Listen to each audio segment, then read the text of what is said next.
Entonces, quizás, si de pronto te has perdido la primera parte, puedes ir ahí al canal de YouTube que tenemos y ponerte al día, ¿no? Entonces, para que puedas entenderlo todo a cabalidad, ¿no? Entonces, la semana pasada estuvimos viendo de que la Biblia dice que somos miembros del cuerpo de Cristo y que Cristo es la cabeza, ¿no? Entonces, la iglesia es el cuerpo de Cristo y que cada uno de nosotros somos miembros de ese cuerpo. Y como miembros de ese cuerpo dice que teníamos una función, ¿no? Una función que ejercer como miembros de ese cuerpo. De tal manera que cuando el Señor nos ha llamado, no solamente nos ha llamado a ser su cuerpo, sino nos llama a ser su cuerpo, sí, como sinónimo de unidad, pero también porque Él quiere hacer algo con su cuerpo. Quiere ganar más almas para Él, para su gloria. Y en ese sentido nos ha equipado con su Santo Espíritu, quien dice nos ha bautizado, nos ha sumergido, y ahora somos su iglesia, somos el cuerpo de Cristo, ¿no? Y ese Santo Espíritu ha entregado dones a su iglesia, a cada uno de nosotros, de tal manera que tú y yo tenemos un don de parte del Señor. Si eres creyente genuino en el Señor te ha dado un don. La pregunta es, ¿dónde está que no lo encuentro, no? O sea, ¿dónde está que no lo encuentro? Justamente, ¿cómo es que vamos a descubrir esos dones que el Señor ya nos ha dado? Acudiendo a su palabra. Su palabra es la que nos va a revelar. Primero necesitamos entender cuáles son estos dones, ¿no? Y cuál debe ser mi actitud para con estos dones. Y es por eso que Pablo, cuando inicia su carta, 1 Corintios capítulo 12, dice que él no quiere que ignoren sobre estos dones espirituales, ¿no? Le dice a la iglesia que su deseo no es que ignoren ellos, sino al contrario, que sepan. Y el verso 4, 5 y 6 decía lo siguiente, ¿no? Ahora bien, dice, hay diversidad de dones, pero el Espíritu es el mismo. Hay diversidad de ministerios, pero el Señor es el mismo. Hay diversidad de operaciones, pero Dios que hace todas las cosas en todos es el mismo. Y en estos tres versículos veíamos básicamente que hay un solo Espíritu Santo, hay un solo Señor que es el Señor Jesucristo y hay un solo Dios que es Dios Padre, el Creador, ¿no? Y dice, el Espíritu Santo es el que nos da esa diversidad de dones. Y eso es lo que estamos estudiando ahora, ¿no? Esa diversidad de dones que nos da el Espíritu Santo. Y esta lista de diversidad de dones que nos da el Espíritu Santo lo encontramos en Romanos capítulo 12, ¿sí? Entonces, abre tu Biblia también, Romanos capítulo 12, del verso 6 al 8, veíamos que ahí está una relación, ¿no? La relación de estos dones. Y encontrábamos ahí 7 dones, ¿no? En Romanos capítulo 12, descritos por Pablo, ¿no? 7 dones, del cuales está haciendo referencia en Corintio. De esta diversidad de dones, hay 7, lo encontramos en Romanos capítulo 12, del verso 6 al 8. ¿Sí? Entonces, si lo encontraste, nos haces como se dice, un like para poder leerlo juntos. ¿Sí? Nos haces un like. Muy bien, para leerlo juntos. Listo. Muy bien, entonces dice, mira lo que dice Pablo, dice una palabra similar a diversidad, dice, de manera que teniendo diferentes dones, según la gracia que nos es dada, si el de profecía, úsese conforme a la medida de la fe, o si el de servicio, en servir, o el que enseña, en la enseñanza, el que exhorta, en la exhortación, el que reparte, con liberalidad, el que preside, con solicitud, el que hace misericordia, con alegría. Entonces, si tú has sido atento y has hecho una relación, nos está mencionando 7 dones. 4 de estos dones tienen que ver con el hablar, ¿sí? Pero antes de entrar a ese punto, ¿cómo comienza diciendo que hay diferentes dones? De tal manera que cada miembro de iglesia podemos tener diferentes dones. No necesariamente los dones que yo tengo los tienes tú. Ahora, tampoco podríamos decir que los dones que tú tienes o los dones que yo tengo es mejor que el otro, porque la fuente es el mismo espíritu. Primero, entonces, son diferentes y eso nos hace diferentes también en función como miembros del cuerpo. Todos somos iguales en dignidad porque hemos sido redimidos por Cristo. Somos iguales ante Dios, sí, pero podemos ser diferentes en función. Dios nos va a usar de maneras diferentes. A ti y a mí nos va a usar de distintas maneras, ¿no? Con sus diversos dones que le ha dado. Y segundo punto que veíamos aquí, que es según la gracia que nos es dada. Esto no hemos hecho nada extraordinario como para decir, yo quiero que me dé tal, ¿no? O sea, yo le voy a arrebatar, no sé, pero yo le arrebato ese don al Señor. No tiene nada que ver. O sea, si lo intentas por gusto vas a perder fuerzas. Dice que según la gracia que nos es dada. Estos dones son entregados por gracia, por misericordia. Es el Señor el que dispone en su gracia darnos uno u otro don. Amén. Y ahí menciona, ¿no? Y veíamos que 4 de los que menciona tienen que ver con el hablar. Por ejemplo, ya lo hemos estudiado, estoy haciendo una recapitulación, el de profecía, que consistía en declarar la verdad. ¿Pero qué verdad? No mi verdad, tampoco la verdad del amigo, sino la verdad de Dios que ya fue revelada. No hay mayor no hay mayor profecía más segura que esta que ya fue escrita, ¿no? O sea, eso que dice el Señor, ¿qué Señor dirá? Pero lo que dice el Señor está aquí. Amén.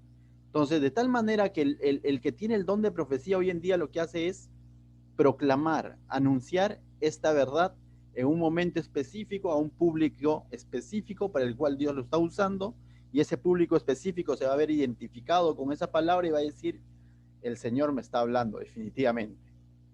Y eso no hace que este hombre que está trayendo esta palabra de pronto sea exaltado, glorificado, no, porque los dones, según Pedro vimos, que era para glorificar a Dios y para edificar a la iglesia. Entonces, ese era el de profecía, declarar la verdad. También habíamos visto el don de enseñanza. El don de enseñanza ya también es fundamentar ya al creyente en una verdad, en esta verdad, darle fundamentos básicos. En teología se le conoce doctrina, pero quizás para nosotros la palabra doctrina suena como que de pronto a, no sé, a una pastilla, ¿no? No, doctrina en realidad es enseñanza, enseñanza. Entonces, el que tiene el don de enseñanza va a hacer una serie de estudios sistemáticos, ordenados, y no solamente va a comprender la escritura, sino va a tener la capacidad de llegar al oyente, va a tener la capacidad de poder explicar estas verdades, va a tener la capacidad de explicar qué es el bautismo, va a tener la capacidad de explicar qué es la Santa Cena, va a tener la capacidad de explicar qué es salvación, va a tener la capacidad de explicar por qué es importante la Biblia. Y tú dices, eso es fundamento básico, que tiene el don de la enseñanza, llega al oyente. Y eso es un don también dado por el Espíritu Santo. Después vimos el don de la exhortación, y la palabra exhortación no confundir con exorcizar, ¿no? O sea, no tiene nada que ver. Exhortar, veíamos que en el sentido original significa animar, restaurar. Eso es exhortar. Animar, restaurar, instruir, corregir. Y esta persona que tiene este don va a tener justamente ese don, vuelvo a la redundancia, de poder animar a otros, pero nuevamente, no lo va a hacer invitándole un pollito a la brasa, sino lo va a hacer también con la palabra de Dios, porque estos dones tienen que ver con el hablar. ¿El hablar qué? La palabra de Dios. El de profecía declaraba la verdad. El de enseñanza ponía el fundamento de la verdad. El de la exhortación anima con la verdad, anima con la palabra de Dios. Y luego veíamos el don de presidir. Presidir para nosotros quizás es una palabra no muy usada, pero lo que viene a ser es el don del liderazgo. Pero veíamos un liderazgo bíblico, ¿no? No es un liderazgo de pronto de jefe, de monarca, del más, sino es un liderazgo sano, ¿no? Al mismo estilo de Jesús. Un liderazgo en el que se hace siervo, ¿no? Un liderazgo, lógicamente, Dios le va a dar esa sabiduría de poder organizar, administrar uno u otro ministerio en la iglesia, ¿no? De poder tener esa iniciativa, a lo que el mundo lo llama proactivo muchas veces, ¿no? Hay personas que de pronto tú le dices algo, que haga una u otra cosa y lo hace ahí, ¿no? Pero hay personas que tienen esa iniciativa, ¿cómo lo pueden llamar eso? Que les nace hacerlo, ¿no? O sea, tomar ese liderazgo, pero vuelvo a repetirlo, entender que es un liderazgo sano, genuino, ¿no? Entendiendo que somos mayordomos, ¿no? Somos mayordomos en el sentido de que somos administradores de las cosas que el Señor nos da, no en el sentido de que el que tiene el don de este liderazgo de pronto va a decir, yo mando acá, no es en ese sentido, ¿no? ni el mismo Señor Jesús se mostraba así, sino Él con el ejemplo enseñaba, Él con el ejemplo lideraba, ¿no? Entonces, esos 4 dones habíamos visto, mis hermanos, que tenían que ver con el hablar. Y dejamos 3 dones para el día de hoy, que lo vamos a terminar, 3 dones que tienen que ver más allá con cosas prácticas, 3 dones que tienen que ver con el servicio.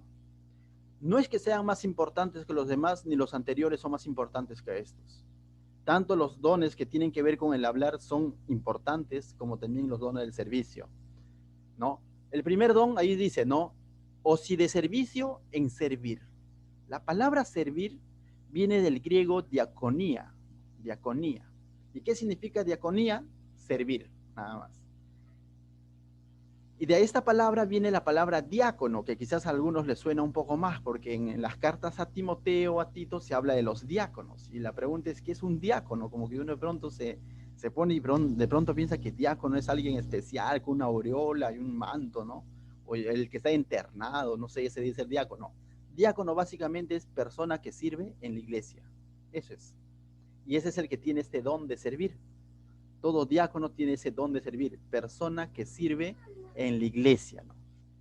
En otras palabras, es aquella persona que va a manifestar toda esa verdad de Cristo, toda esa verdad de Dios, va de alguna manera a ser un Cristo chiquito, va a entender que no ha venido a ser servido, que no ha sido llamado a ser miembro del cuerpo de Cristo para ser consumidor, sino también ha sido llamado al cuerpo de Cristo para poner el hombro, como se dice. Y lo va a hacer en cosas prácticas, ¿no? Y le van a hacer hacerlo. El que tiene este don muchas veces no espera que se le diga o que se le pida hacer algo, sino ve una necesidad, tiene esa facilidad de detectar una necesidad en la iglesia y ya está ahí viendo qué hacer, ¿no? Viendo cómo suplir esa necesidad. Quizás este don lo podemos ver más en un culto presencial, ¿no? De pronto, aquella persona que está atento de ciertos detalles que se pueden estar dando en la iglesia y está ahí dispuesto, ¿no? De pronto ve que los micros fallan por falta de pila, sin que nadie le diga nada, ya está en la bodega comprando y acá hay pila, ¿no? Entonces es una persona que tiene ese don de servir. Yo podría mencionar quizás un nombre, me voy a atrever a decirlo, así cuide su corazón nomás, no se le va a hinchar. Por ejemplo, nuestra hermana Luz, ¿no? Tiene ese don de servicio, ¿no? Ella cuando viene acá, está ahí, pastor, hay para repartir verdura, pastor, hay para hacer esto, tiene ese don de servicio, ¿no? ¿Sí? Entonces, eso se nota en las personas, ¿no? Y así podemos mencionar, por ejemplo, la hermana Judy, ¿no? También, bueno, no se les hinche el pecho, por eso digo, ya eso es asunto de ustedes, ¿no? También, ¿no? De pronto dice, pastor, ya hizo unas postales para los cumpleañeros, ¿no? O de pronto, ya hizo una relación de los niños de la escuela dominical, ¿no? Entonces, son cosas que a veces uno no hay necesidad de decirlo, ¿no? Entonces, lo están haciendo porque les gusta servir. Es como en el mundo secular, decía mi papá, ¿no? Que a donde tú vayas, busca qué hacer, sea comedido, lo llamaban esos, ¿no? O sea, ellos, ¿no? Donde tú vas a un familiar o a un trabajo y de pronto no hay trabajo, no hay que hacer y te cruzas de brazos diciendo, bueno, hoy día no hay chamba, ¿no?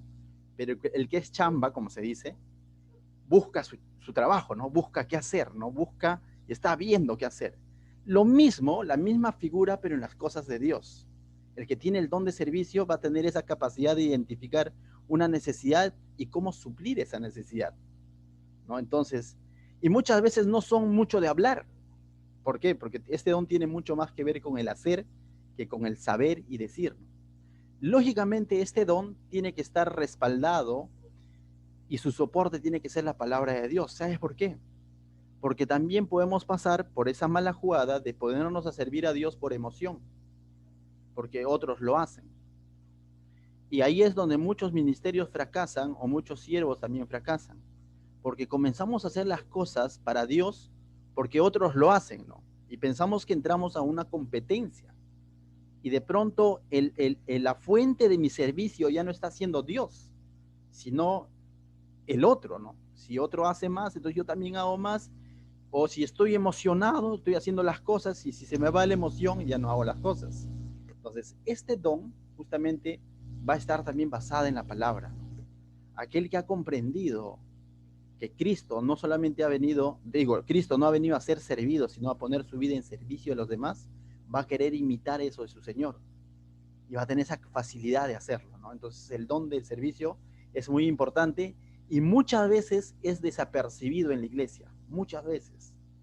Muchas veces más notoriedad tiene el que está cantando adelante. Muchas veces más notoriedad tiene el que enseña, por ejemplo, ¿no? Muchas veces tiene más notoriedad, bueno, podríamos decir incluso el pastor que está con el micrófono ahí predicando. Oh, ¿qué tal siervo el Señor? Incluso se llega a decir. Pero tranquilo, de la misma manera, esa persona que está viendo por cada una de las necesidades que otros quizás ni cuenta se han dado, también es un siervo de Dios, porque tiene ese servicio, ese don de servir al prójimo, de servir al Señor de alguna manera, ¿no? Entonces, cuando hablo de este don, me recuerda bastante a Josué. Dice que cuando entraron a una batalla con los amalecitas, Moisés, a sus 80 años, el líder de Israel, se puso a orar, ¿no? Y sus brazos le cansaban y se le caían, y cuando se le caían los brazos, los amalecitas como que comenzaban a ganarle la batalla a los de Israel, ¿no? Y vino un Ur y vino un Aarón, ¿no? Y ellos estaban encima del monte viendo todo el pueblo, y Moisés tenía los brazos en alto y Ur y Aarón a un costado. Y bueno, Dios lo estaba usando, ¿no? Y ellos estaban orando, intercediendo por el pueblo. Pero la Biblia, y muchos dicen, cuando se hace un mensaje en cuanto a estos pasajes, dicen, todo Moisés necesita un Ur y un Aarón, ¿no? Y es cierto, necesita un Ur y un Aarón, alguien que le esté ayudando en interceder por el pueblo, ¿no? Orando por el pueblo. Pero a veces nos olvidamos que había un Josué que estaba en la línea de batalla, que estaba luchando abajo con los soldados. Y yo te hago la pregunta, ¿quién ingresó a la tierra prometida? ¿Ur, Aarón o Josué? No necesariamente el que tenga mayor notoriedad pública viene a ser el siervo que el Señor va a usar para una determinada obra. Muchas veces el Señor ha usado, ha preparado el corazón de sus siervos justamente sirviendo en cosas que quizás el resto ni cuenta se dio. Pero ahí Dios está forjando un siervo y un futuro líder, tal como lo hizo con Josué. Entonces, mis hermanos, se sabe por estadística evangélica que pocos a veces anhelan o buscan tener este don, porque muchas veces son menos reconocidos visiblemente, ¿no? Pero es un don igual de importante que el don de enseñanza, igual de importante que el don de profecía, el servir en la iglesia. Amén. Entonces, quizás sea tu don, ¿no? Entonces, te animo a que puedas trabajar y desarrollar ese don. Es muy bueno. Luego viene el punto número 2, también dice el que reparte con liberalidad. Aquí hay otro don. Es un don de parte de Dios el repartir, ¿no? Y uno dice el repartir, ¿no? La palabra repartir quizás para nosotros suena un poco también fuera de lugar, ¿no? Pero lo que en realidad significa el que provee con liberalidad. Eso es lo que significa la palabra repartir, el que provee. Y es cierto, toda iglesia, o sea, si bien es cierto, la iglesia es espiritual, las cosas son espirituales en el Señor, pero siempre hay necesidades materiales, ¿no? Y algunas iglesias optan por hacer una pollada, ¿no? Otros optan por hacer una u otra cosa, caldo de gallina, picarón. Pero lo más genuino que vemos en el ejemplo bíblico, no vemos en el libro de Hechos a los cristianos haciendo pollada, ¿no? Tampoco lo vemos haciendo caldo de gallina. Lo que sí vemos Dios moviendo el corazón de ciertos hombres para tener ese don, por eso le digo, de desprenderse y proveer por las necesidades de la iglesia, sin necesidad de que haya algo forzado. Vemos un ejemplo en el libro de Hechos, capítulo 4, con Bernabé. No sé si se acuerdan de Bernabé. La iglesia estaba comenzando, habían ganado 3,000 hombres, 3,000 familias, había mucha necesidad porque todo estaba en Jerusalén, y de pronto dice, todas las cosas tenían en común, y dice que hubo un hombre llamado José, pero que vendió su herencia, ¿no? Vendió su herencia y lo dio para los necesitados de la iglesia. Tanto así que le pusieron por sobrenombre Bernabé, hijo de consolación. Entonces ahí vemos un claro ejemplo de tener ese don de desprendimiento y de proveer por las necesidades de la iglesia. Pero aquí quisiera hacer un alto, ¿no? No es una obligación. Recuerda, al ser un don, esto va a ser natural en esa persona hacerlo, ¿no? Como nosotros decimos, le van a hacer hacerlo, ¿no? Entonces ahí es donde vienen los siervos o los encargados de la iglesia, los pastores, no tienen por qué forzar nada, ¿no? O sea, porque a veces justamente se confunde esto y se va a forzar a que las personas tienen que dar, y se salen del mensaje original y se van con el que siembra cosecha y todo lo demás y distorsionamos todo. Este es un don dado por Dios, por el Santo Espíritu, a ciertos hombres en la iglesia que tienen esa capacidad de desprenderse para proveer con liberalidad, tal como lo dicen, ¿no? O sea, y lo hacen. Pero ahora, para que tengan esa capacidad y ese don, también el Señor les va a dar un respaldo de alguna manera económico, ¿no? Y yo veo eso en nuestra iglesia porque de esa manera funciona. O sea, de pronto tenemos una escuelita dominical donde somos 98 niños, ¿no? Ya son 98 niños. Y estos 98 niños, semana a semana, reciben un premio. Cada 8 van recibiendo un premio. Y este premio tiene un valor, bueno. Entonces, y hay personas, no sé, voy a atrever a decir también ciertos nombres, por favor, tranquilo, que no se les infle el pecho. Por ejemplo, la familia Ñique dice, pastor, yo quisiera hacerme cargo de los premios. Y lo hacen. Ahora, yo haría la pregunta aquí. En ningún momento se les pidió, yo creo que el Señor puso eso en su corazón. Ese es el don de poder dar con liberalidad, ¿no? O sea, y ese es un don. No hay necesidad de que alguien me venga a forzar. Es el Santo Espíritu de Dios trayendo eso a su corazón. Quizás ni sabían que era un don, pero ahora lo vemos en la Biblia, es un don que el Señor les da para poder proveer por ciertas necesidades, ¿no? Pero también tenemos ejemplo de Bernabé, dije en la Biblia, pero también tengamos cuidado porque la Biblia también nos muestra un contraejemplo de esto. Por eso es bueno entender este tema de los dones, que tiene que venir de parte de Dios y no pueden nacer en mis emociones. Hubo una pareja que de pronto al ver eso en Bernabé, que de pronto se desprendió para dar por los necesitados, hubo una pareja que quiso imitar ese acto de Bernabé.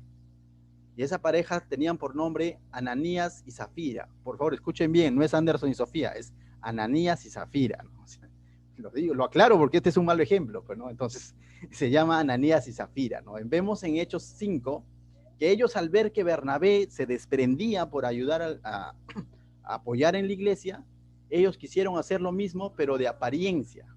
Porque si leemos todo el contexto, dice que hicieron y trajeron a los pies del discípulo diciendo, está toda nuestra herencia. Y no era toda. Y el problema no estaba en que si era todo o no, sino el problema era en que estaban aparentando algo que no era. En otras palabras, Pedro cuando los confronta le dice, ¿por qué pretenden mentir al Espíritu Santo? ¿Por qué han querido engañar a Dios?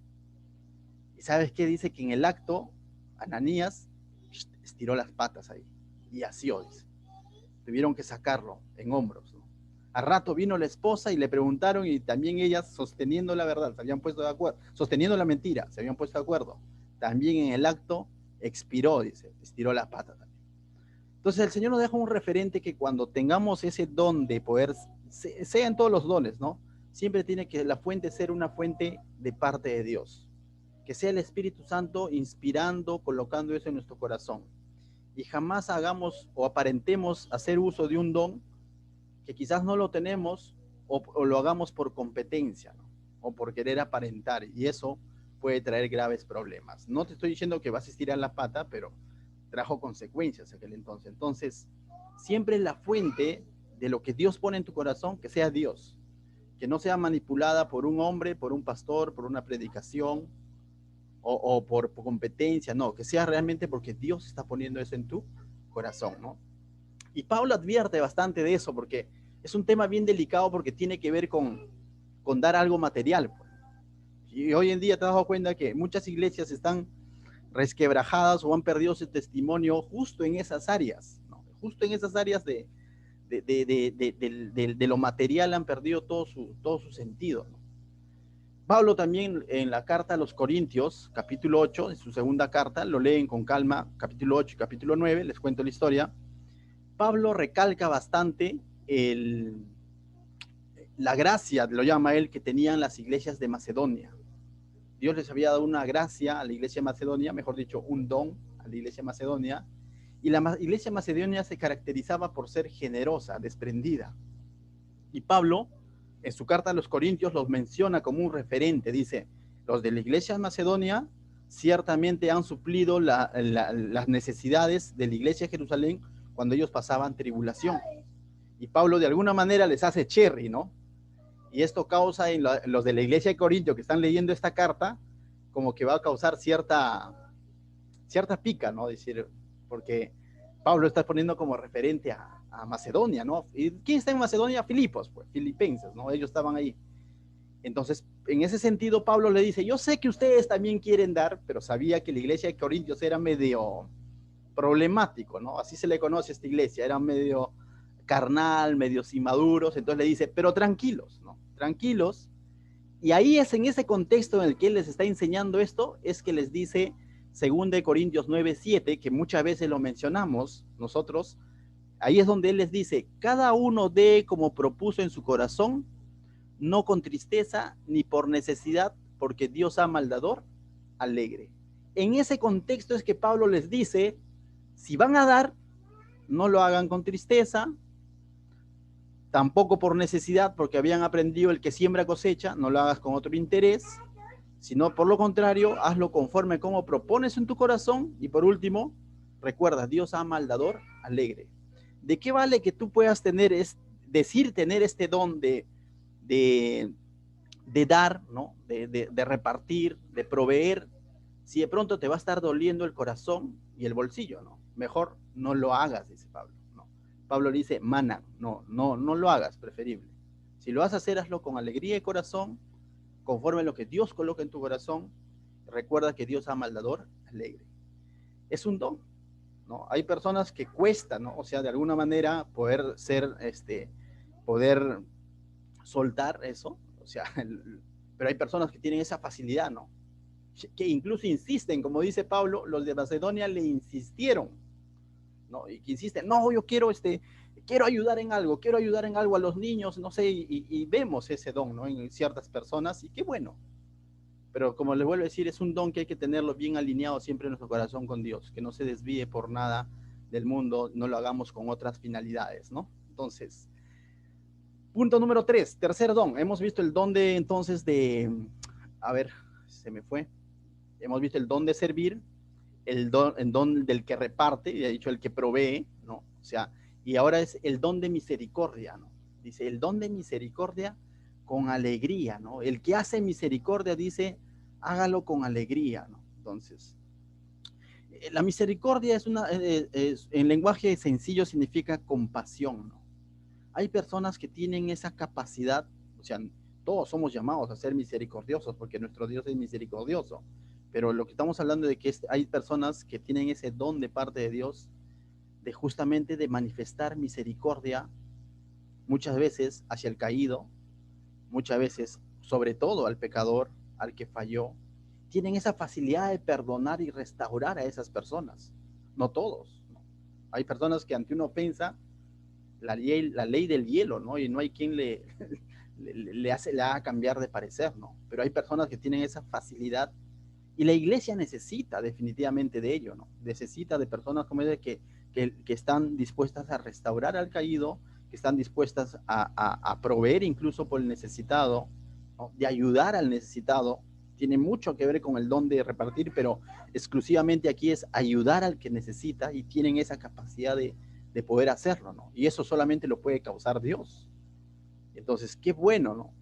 Pero, por ejemplo, yo conozco una persona que tiene esta capacidad y no está aquí, lo voy a decir. Nuestro hermano Juan Carlos, ustedes lo conocen, ¿ya? Juan Carlos tiene un don de misericordia increíble. ¿Por qué les digo? Les voy a contar anécdotas. A veces trae bendición para los niños y siempre me dice, Anderson, queremos bendecir a los niños de la iglesia, ¿no? Entonces yo le digo, ya, ¿cuántos tienes? Yo les voy a decir, pues no, 98, imaginemos, ¿no? No alcanza para tanto, me dice, no, o sea, ahí tiene razón, pues no. Entonces le digo, no hay problema, le digo, pero te puedo hacer una lista de los más fieles, ¿no? Y mi persona, Sofía, nosotros inclinamos siempre por, de alguna manera, sí es una bendición, pero también recompensar la fidelidad de los niños, ¿no? O sea, a los más fieles, a los que están activos en el grupo, envían sus tareitas, como que a ellos llega la bendición, ¿no? Y así quedamos con Juan Carlos. Luego, cuando él está en camino o cuando llega aquí, me dice, no, he traído unos cuantos más para los otros también. Hay que tener misericordia de ellos, por amigos, me dice. Y casi siempre he aplicado eso. O de pronto, ¿no? Un tiempo venían, traían víveres y todo eso, y venían las personas a recoger, y de pronto yo, como pastor de la iglesia, trato de asegurarme que esos víveres lleguen a las personas que realmente necesitan o que están frecuentes en nuestras reuniones o están ahí, ¿no? Y de pronto llega alguien que recién es nueva o solamente le han pasado la voz, ponte, ¿no? Por el víveres. Y yo le digo, Juan Carlos, cuidado porque esa persona es nueva, ¿no? Está viniendo solo por el víveres.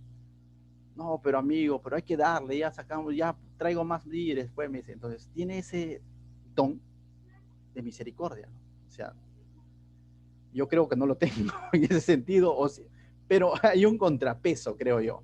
Hay un contrapeso porque en la iglesia, vamos a ver más adelante cuando vemos el don de, ¿cómo se llama? Cuando vemos las operaciones, vamos a ver la palabra de sabiduría, de conocimiento, discernimiento.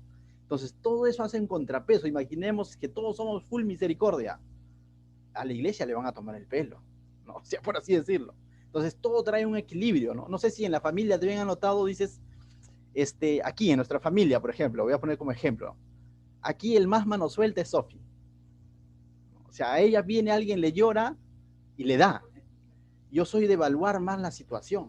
O sea, como que aplico un poco más discernimiento, ¿no? Como que estoy ahí, pero ambas cosas traen el equilibrio. Porque yo podría estar, en mi disque de discernimiento, puedo estar desconfiando en medio mundo cuando el Señor lo está poniendo para poder bendecir. Pero ella es mano suelta, ¿no? Bien dicho, ¿ya? O sea, libremente se desprende nada más. Entonces, son capacidades que Dios nos da, y lo mismo ocurre en la iglesia. Hay personas que tienen ese don de misericordia y que con toda facilidad rápidamente bendicen, rápidamente ayudan al necesitado, rápidamente perdonan, rápidamente restauran. A otros les cuesta más, ¿no? Este es un don. Si es tu don, dale, desarrollalo, ¿no? Con todo. Si no es tu don, igual intenta ser misericordioso, porque la Biblia dice que tenemos que ser misericordiosos como Él es misericordioso. Amén. Seguimos. Entonces, con esto hemos terminado los 7 dones, tanto los 4 que tienen que ver con el hablar, como también estos 3 que tienen que ver con el servicio práctico. Ahora, hasta este punto, mis hermanos, de estos 7, quizás te has identificado con uno de ellos, quizás con 2 de ellos, quizás todavía no identificas ni uno. Yo te diría, ponte a orar. Órale al Señor y dile, Señor, muéstrame cuál de estos dones debo de ejercer, cuál de ellos, o si ya lo identificaste, órale a Dios para que Él pueda confirmar ese don en tu corazón. Pero recuerda sobre todo que el don tiene 2 propósitos. Uno es edificar al prójimo. No voy a aplicar misericordia conmigo mismo. No voy a aplicar el don de repartir conmigo mismo. De la enseñanza conmigo mismo. De profecía conmigo mismo. No tiene sentido, ¿no? Todos estos dones es para edificar a alguien más, ¿no? Ahora, y segundo, los dones son para glorificar a Dios. Cuando el Señor te muestre y lo llegues a desarrollar, cualquier agradecimiento por haber ejercido este don, rápidamente llévaselo al Señor. Mándaselo para el Señor. Cualquier gesto de que, uy, qué bueno que es usted, porque es misericordioso, es gracias a Dios. La gloria dáselo a Dios. No te lo quedes. Te lo quedas, malograste todo el trabajo. Mándaselo para el Dios. Trata de tener siempre tu corazón bien puesto en ese sentido. Que cuando el Señor te usa con uno de estos dones, cualquiera, sea el de maestro, y de pronto alguien te dice, a ti sí te entendí todito lo que me explicaste, en cambio al pastor no le entiendo nada, algo así, ¿no? Y de pronto, oh, no se te va a inflar el pecho, sino, ah, mándaselo para el Señor, sino, Señor, no, es Dios quien nos da esta, mándaselo al Señor. Amén. Entonces, y con eso cerramos estos 7 dones. Ahora, pero volviendo a Corintios, también nos decía, en Corintios capítulo 12, si lo has anotado, 1 Corintios capítulo 12, verso 5, también decía, y hay diversidad de ministerios, pero el Señor es el mismo, ¿no? Y hoy vamos a hablar un poco más de los ministerios. Y hemos hablado de los dones y que ese espíritu que reparte es el mismo, el Espíritu Santo. Pero ahora dice que hay diversidad de ministerios y que ese Señor que instituye estos ministerios es el mismo, no es otro. Entonces, de tal manera que para eso nos vamos a ir al libro de Efesios capítulo 4 Y ahí nos va a dar también una lista. Así como ha habido una lista de dones, Pablo en la carta a los Efesios, capítulo 4, nos va a dar una lista de cuáles son estos ministerios. Efesios, capítulo 4, verso 11, mira lo que dice. Y él mismo, refiriéndose a Jesús, si lees todo el contexto, se está refiriendo al Señor, dice, y él mismo constituyó a unos apóstoles, a otros profetas, a otros evangelistas, a otros pastores y maestros. Entonces, ¿cuántos ministerios vemos aquí? Algunos dirán 4, otros dirán 5. Hasta hoy no se ponen de acuerdo los eruditos en la palabra de Dios. Muchos dicen que solamente hay 4 ministerios ahí: apóstol, profeta y evangelista, y que pastores y maestros en el griego es una sola frase, se está refiriendo a un solo tipo de persona, que todo pastor es maestro. O sea, porque ¿cómo podría pastorear si no es maestro, ¿no? ¿Cómo? Porque la labor del pastor justamente es enseñar. Y si tú te has dado cuenta, por eso que vas a ver que cada uno de estos apóstoles, punto y coma, a otros profetas, punto y coma, a otros evangelistas, punto y coma.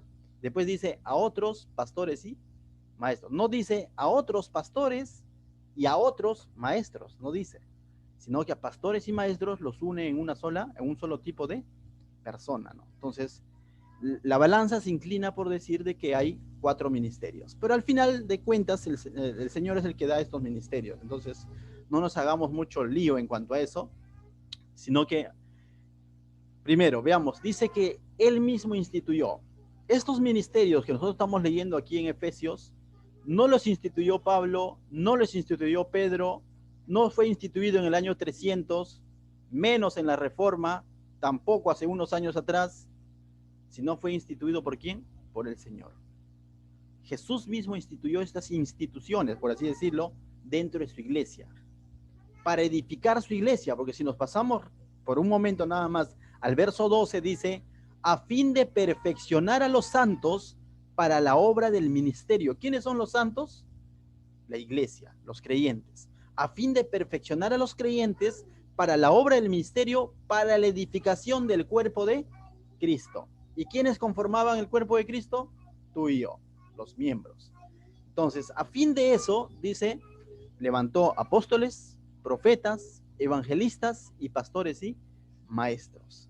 Hablemos un poco de los apóstoles, ¿no? Ya se ha hablado también cuando tuvimos nuestra clase sobre misioneros, pero es bueno aclararlo, ¿no?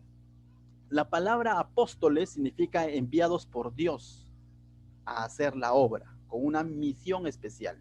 Eso es la palabra apóstoles, ¿sí? Esta palabra es apóstoles, ¿no? O sea, apostelos. No está en la misma jerarquía que cuando se refiere a los 12 apóstoles, cuando nos referimos a Juan, Pedro y toda la gente brava, ¿no? Ni a Pablo también. En la Biblia de esa jerarquía encontramos a los 11 que quedaron, porque Judas finalmente se fue y se ahorcó. Los 11 que quedaron, el libro de Hechos nos relata que ellos levantaron a uno más, a un tal Matías, pero después no lo vuelve a mencionar. Pero también vemos en las cartas que Pablo se presenta como apóstol y que también Santiago se presenta como siervo de Jesucristo, pero también como apóstol. ¿Correcto? Santiago. Ahora, algunos dicen son 13, otros dicen quedan en 12. Bueno, pero ellos, lo que sí es verdad, que ellos tenían una jerarquía. ¿Por qué? Porque ellos, uno, que vieron a Jesús. Requisito número 1 para ser considerado apóstol, tenías que haber visto a ¿quién? A Cristo, cara a cara, haber pasado tiempo con él. Los 11 lo tuvieron. Santiago, el hermano de Jesús, que luego se convirtió, pero finalmente también pasó tiempo con Jesús. Pablo también tuvo su encuentro especial, por eso que Pablo dice que él es el más pequeñito de los apóstoles, que fue el último, ¿no? O sea, él dice que fue el último a quien el Señor lo llamó, pero también se pone en la categoría de apóstol, y es por eso que sus cartas están mencionadas en la Biblia, ¿no? Forman parte de la Biblia.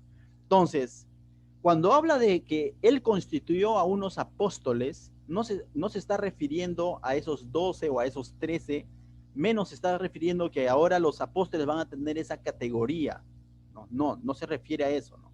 ¿Por qué? Porque vamos a ver ciertos distintivos en esos apóstoles. Uno, pasaban tiempo con Jesús, habían conocido a Jesús. Dos, ¿qué más hicieron? Ellos fueron autores de las cartas, de las cartas que figuran en la Biblia, ¿no? Las epístolas. Entonces fueron escritores directos o autores directos o coautores directos ¿de qué? De la palabra de Dios. Por eso que Efesios capítulo 2, verso 20, búscalo, habla de que el fundamento de Cristo justamente en los apóstoles y profetas, porque Dios usó a esas personas para seguir revelando su palabra. Pero su palabra tuvo un punto final, acabó, se cerró. Apocalipsis 22 y cerrado la palabra de Dios. Después de ello, ya no hay necesidad, dice, de más revelación. Todo lo que tuvo que ser revelado ya fue revelado y está aquí. De tal manera que ya no se necesita una enseñanza fuera de lo que ya está escrito en la palabra de Dios. Entonces ya no tiene un sentido de que siga habiendo apóstoles con esa autoridad, porque ellos tuvieron esa autoridad que justamente Dios les dio en un llamado especial a cada uno de ellos, en un encuentro especial sobrenatural con cada uno de ellos, y por eso que ellos son considerados autores de la Biblia, ¿no? Entonces, pero después de ellos murieron, lógicamente, la mayoría de ellos como mártires, dando testimonio de Cristo, les costó la vida. O sea, eso es un mártir.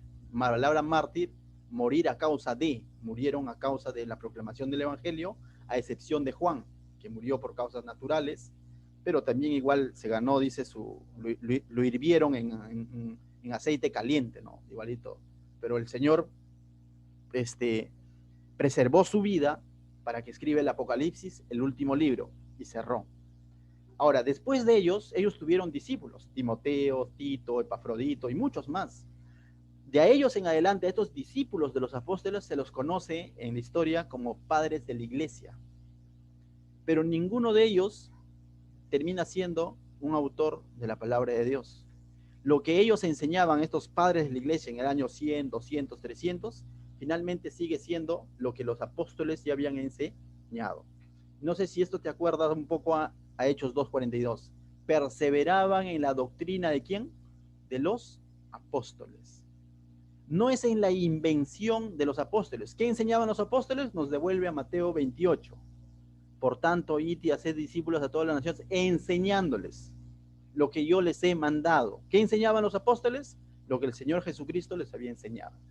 Entonces, de tal manera que todo lo que está aquí escrito es lo que realmente Dios quiso. Entonces, ya no hay necesidad de más apóstoles. Entonces, de esa categoría ya no hay, ya no hay ya, ¿no? Y algunos dicen que el Papa, ¿no? Vamos a hablar un poco del catolicismo. El Papa también es considerado la cabeza de la iglesia. Lo llaman a eso la sucesión apostólica y ya hacen su regreso hasta Pedro, ¿no? La verdadera, en aquel entonces, en los años 100, 200, 300, se hablaba de sucesión apostólica cuando de pronto un pastor de la iglesia, imaginemos de Tesalónica, él hacía su sucesión apostólica en el sentido de decir, yo puedo identificar, hacer un rastreo de dónde vino mi ministerio. Y de pronto hacía y llegaba Pablo. Decía, Pablo llegó en el año tal aquí, fundó, después siguió como pastor tal persona, dejó a Timoteo y después Timoteo me dejó a mí. Entonces, de esa manera se hacía la famosa sucesión apostólica, donde se llegaba al apóstol, ¿no? Otro decía, no, mi ministerio nace de Santiago, Santiago visitó aquí ya. Otro decía, mi ministerio nace de Pedro, ¿no? Esa era la sucesión apostólica. Pero hoy en día ya no se puede hablar de sucesión apostólica porque ¿quién podría hacer ese rastreo? La verdadera sucesión apostólica es cuando enseñamos la doctrina de ¿quién? De los apóstoles, lo que enseñamos la palabra de Dios. Eso es lo que nos da ahora autoridad para poder enseñar lo que enseñamos. Ya no es un hombre que viene detrás y te dice, ya yo soy el apóstol tal, porque vengo, no, sino es la palabra de Dios. Entonces, cuando aquí está hablando que el Señor instituyó él mismo apostelos, se está refiriendo que el Señor mismo envió hombres, porque la palabra apostelo significa enviado, envió hombres. Entonces, de tal manera que hoy en día, ¿qué significa apostelos? Significa enviados por Dios a una misión especial. Eso sí existe, pero les vuelvo a decir, por eso que se ha cambiado hoy en día esta palabra al lenguaje más cercano, se le conoce como misionero. ¿Qué es un misionero? Aquella persona que es enviada por Dios, Dios pone esa carga en su corazón de despojarse de su comodidad, de pronto vive en un lugar de la ciudad y se quiere ir a, no sé, al interior del país a abrir una nueva obra. Dios lo envía, pone eso en su corazón y él deja todo, sale de su comunidad y va y abre una nueva obra, o a apoyar a una obra, ¿no?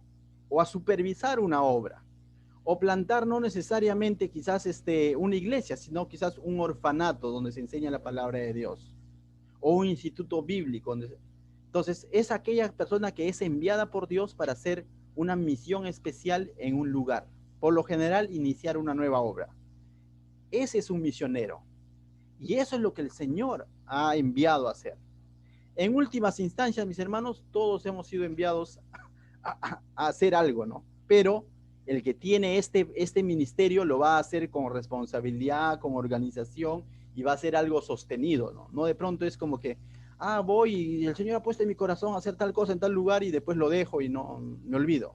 Eso fue una corazonada nada más. El que tiene ese ministerio va a ir a ese lugar, se va a quedar años en ese lugar, va a hacer un trabajo en ese lugar. Entonces, ese es el don o el ministerio del apóstol, ¿no? Que, por eso digo, para no causar confusión, hoy en día se usa la palabra misionero. Pero vuelvo a recordarles, o a decir, no tiene nada que ver con jerarquía, no tiene nada que ver que era igual que Pablo, que ellos no tienen nada que ver, porque de esos vemos hoy en día en las pantallas, ¿no? Donde se hacen llamar el apóstol tal, el reverendo tal, y terminan y hacen una serie de cosas, y por ahí hay nombres, ¿no? Quizás les suena. O sería bueno decirlo también. Por ejemplo, hay una persona que se autoproclama apóstol, ¿no? Guillermo Maldonado. Definitivamente ten cuidado con ese tipo porque ese tipo de ejemplo no encontramos en la Biblia. No lo hay. Nadie tiene la misma jerarquía que los que ya tuvieron. ¿Por qué? Porque la Biblia ya se cerró. Amén. Muy bien. Después también dice, él instituyó profetas. Si hemos entendido la institución de apóstoles, profetas ya es mucho más fácil. Porque aquí también, igual, se distorsiona este ministerio y de pronto se hace cosas. Así como ya no hay apóstoles con la misma jerarquía de los 12 o los 13 del Nuevo Testamento, tampoco hay profetas con la misma jerarquía de los que nos menciona la Biblia. ¿Por qué? Porque el sentido del profeta, el profeta original, ¿qué era? Traer un mensaje especial de parte de Dios, traer una revelación especial de parte de Dios para una determinada comunidad. Entonces él decía, y decía así, dice el Señor, pero es realmente porque Dios le había dicho, bueno, no porque se le ocurría. Entonces ellos por lo general decían, dice el Señor. De esos profetas también ya no lo hay. ¿Por qué? Nuevamente, porque ya fue dicho todo lo que tenía que haber sido dicho. Por eso que Pedro dice que no hay profecía más segura que la palabra de Dios. Y aquí está todo. Y esto debe ser lumbrera para nuestro caminar. Entonces, de esa categoría también ya, porque ya no hay nueva revelación, todo ya fue revelado. O sea, ya no hay necesidad de que Dios nos revele algo nuevo. Entonces, cuando de pronto tú escuchas, oye, dice el Señor, ya no. Ellos tuvieron una función como órganos de revelación en su momento, pero ahora ya no. Yo creo que se cerró con Juan, ¿no? El último de los profetas, el que anunció a quién, arrepentíos que el reino de Dios se ha acercado. Anunció a Cristo, Cristo vino, dejó a los apóstoles y ahí se cerró. Entonces, mis hermanos, tampoco hay de eso. Entonces tú dices, entonces, ¿en qué sentido podemos entender profeta?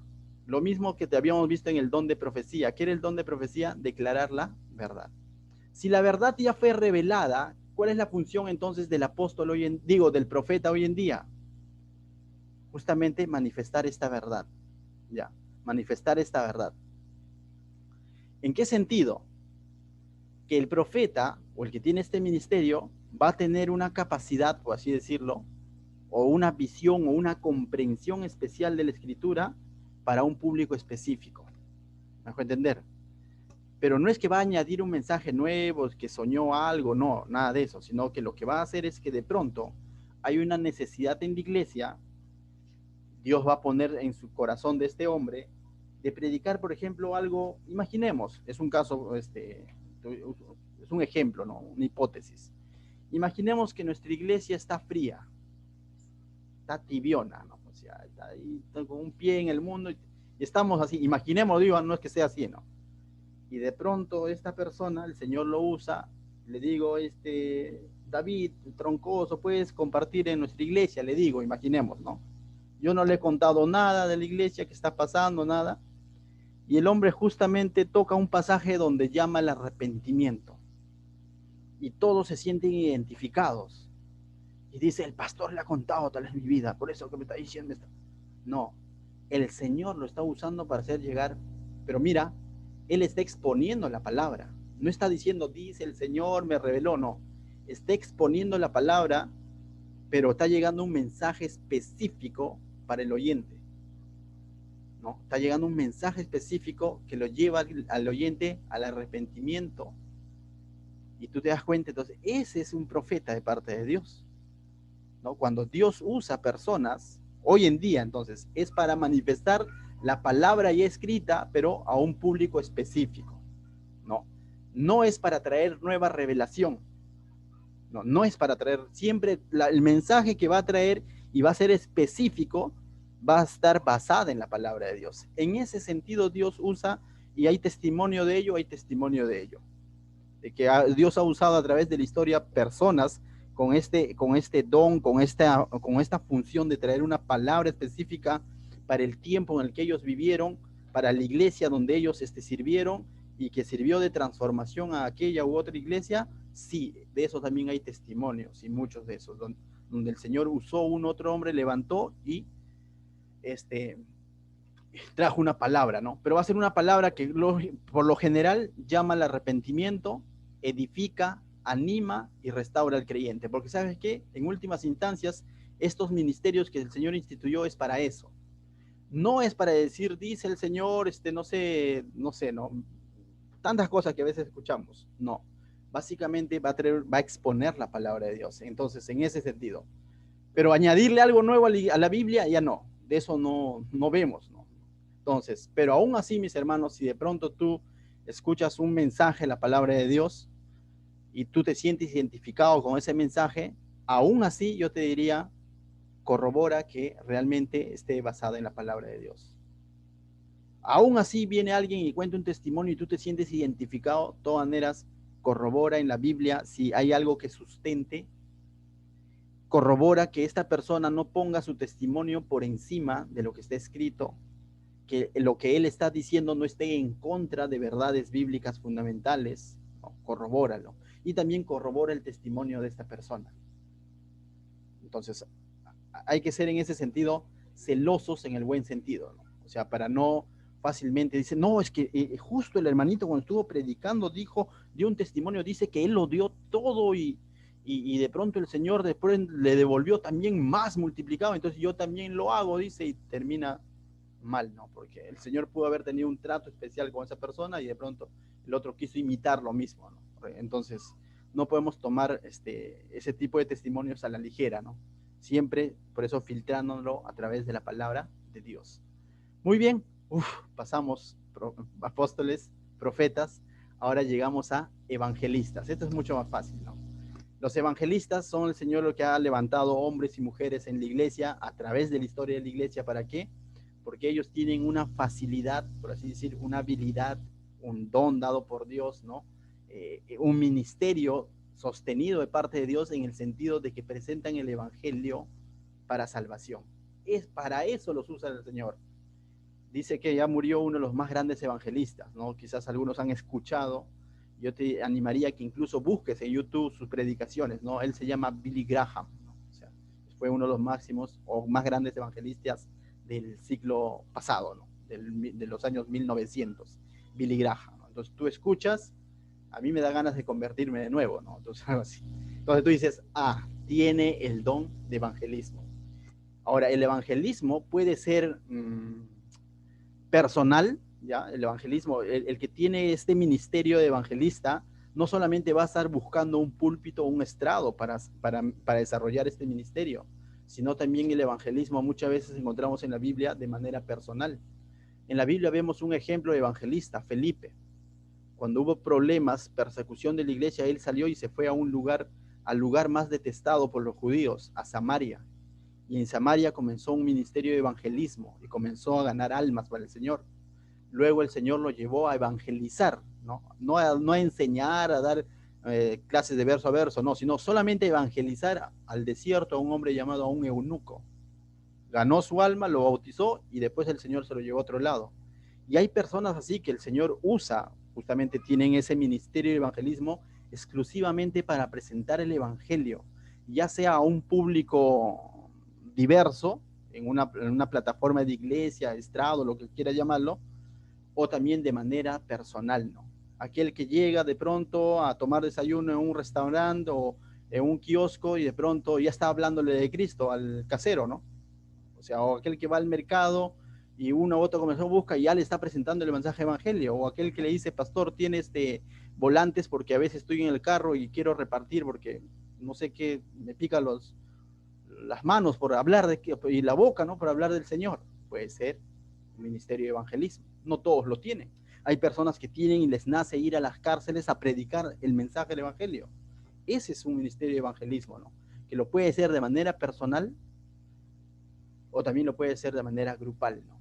Entonces mis hermanos, ese es un evangelismo, ¿no? Entonces, el Señor, a eso se le conoce, mejor dicho, como evangelista, ¿no? Seguimos. Último sería el ministerio del pastor y maestro, ¿no? El pastor y maestro, ¿sí? Algunos, no sé si has escuchado esta frase, dice, tiene corazón de pastor, dice, ¿has escuchado o no? Dice, porque ama las ovejas, pero esa es una característica que debería tener porque hoy en día a veces se cree que pastor es el que habla bonito. Tengamos cuidado, yo conozco pastores, ya, me estoy adelantando a los ejemplos, pero luego volvemos. Yo conozco pastores que su forma de hablar es bien áspera, seco, pero no me cabe duda de que es un pastor, porque conozco más cualidades de esa persona y ciertamente veo que enseña, guía a las ovejas, exhorta a las ovejas, pero si lo quiero evaluar bajo los estándares del mundo, decir, pareciera que no ama a las ovejas, me equivoco. A veces nos dejamos llevar por esa frase, ¿no? Porque el que cae bien con todos, tiene corazón de pastor, tengamos cuidado. La principal función de un pastor, ¿qué es? Es guiar, cuidar y alimentar al rebaño del Señor. Guiar, cuidar y alimentar el rebaño del Señor. Y para esto el Señor lo va a capacitar definitivamente. Le va a dar ese soporte, esa resistencia, ese amor por la oveja, no amor por la predicación, sino amor por la oveja. Es muy distinto amar predicar que amar a la oveja. ¿Me dejo entender? O sea, es muy distinto, ¿no? ¿Por qué quieres ser pastor? Es que me gusta predicar. O sea, no se trata de que te guste predicar. Se trata de que tengas ese corazón de cuidar, alimentar, guiar a la oveja, ¿no? Entonces, por eso es que se dice también que todo pastor de alguna manera es maestro, porque ¿cómo es que yo cuido, guío, alimento a las ovejas del Señor si no enseño? Necesito enseñar, pues. O sea, ¿y enseñar qué? La palabra de Dios, porque cuando se habla de alimentar, guiar, cuidar, es a través de la palabra de Dios, ¿no? Entonces, mis hermanos, ese sería el que tiene ¿cómo se dice? Este ministerio pastoral, ¿no? Y créeme, o sea, probablemente aquí entre los oyentes haya una persona que ha sido llamado a ser pastor, ¿no? Y va a tener que pasar por un proceso, pero no es que cuando Dios te llama, al día siguiente ya estás ejerciendo el pastorado. Dios llama y pueden pasar años para llegar a ejercer el pastorado.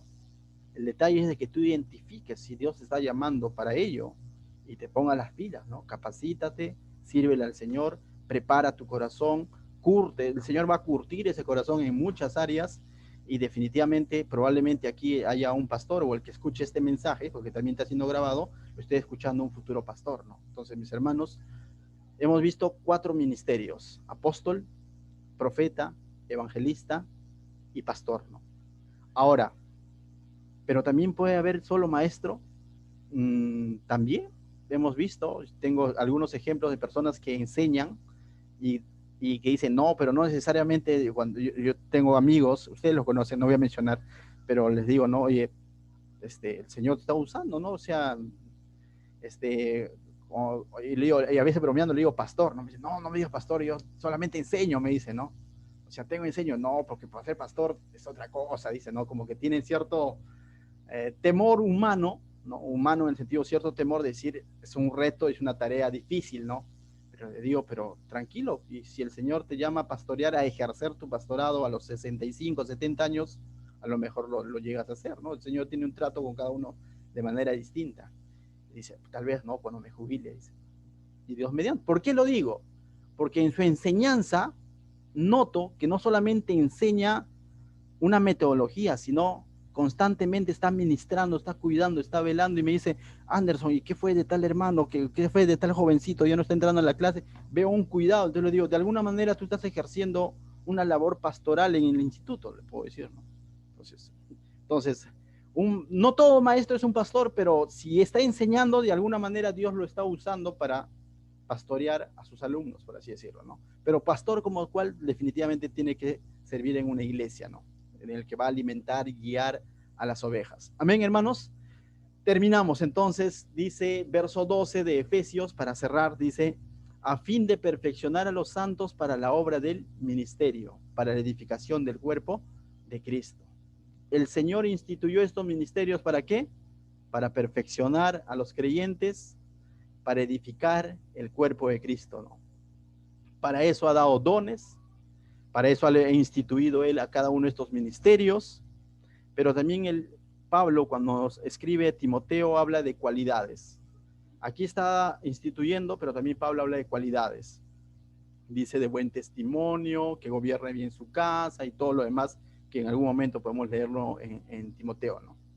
También el libro de Hechos nos habla de que cuando elegían a estas personas como diáconos o como algún líder en la iglesia, eran probados por la iglesia, ¿no? La iglesia tenía la responsabilidad de identificarlos y también probarlos de alguna manera si lo que ellos estaban ejerciendo era de Dios o no era de Dios, a lo mejor era por emoción. Entonces, si de pronto estamos orando por un don o por un ministerio, también oremos para tener esas cualidades, ¿no? No a la perfección quizás, pero para presentar esas cualidades de un siervo, pero también estemos dispuestos a poner a prueba nuestro ministerio y si de pronto realmente nació en el corazón de Dios o quizás fue una emoción personal, ¿no? Entonces, dicho eso, mis hermanos, vamos a orar. Padre mío, Señor, te damos gracias esta